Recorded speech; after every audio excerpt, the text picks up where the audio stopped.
নির্বাচন এখনো কেবল মাঠে নামছে। এখন কোন কোন দল পিয়ার পিয়ার করে যারা আন্দোলন করছিল ওরা আর মাঠে নাই।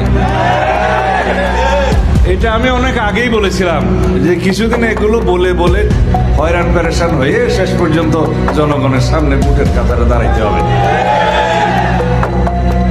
একটি প্রতিবেশী রাষ্ট্রের ষড়যন্ত্রের মধ্য দিয়ে এই দেশের ফ্যাসিবাদী পুতুল সরকার শেখ হাসিনা এই বাংলাদেশকে একটি করদ রাজ্যে পরিণত করেছে। আমরা মুক্ত হয়েছি। নতুনভাবে বাংলাদেশের গণতন্ত্রের জয়যাত্রা অগ্রযাত্রা শুরু হয়েছে। আমরা আমাদের ভোটাধিকার ফেরত পেয়েছি, কিন্তু এখনো প্রয়োগ করতে পারি নাই। আমরা আমাদের সেই ভোটাধিকার প্রয়োগ করতে চাই মুক্তভাবে, স্বাধীনভাবে। যাকে খুশি আপনি পছন্দ মতো ভোট দিবেন, সেই স্বাধীনতা আমরা ফেরত পেয়েছি, কিন্তু এখনো প্রয়োগ করি নাই।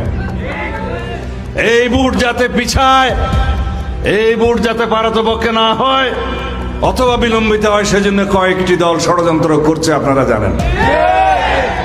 তারা কারা তাও জানেন, কিন্তু আপনারা কি সেই সুযোগ দিবেন? বাংলাদেশের মানুষ সেই সুযোগ দিবে?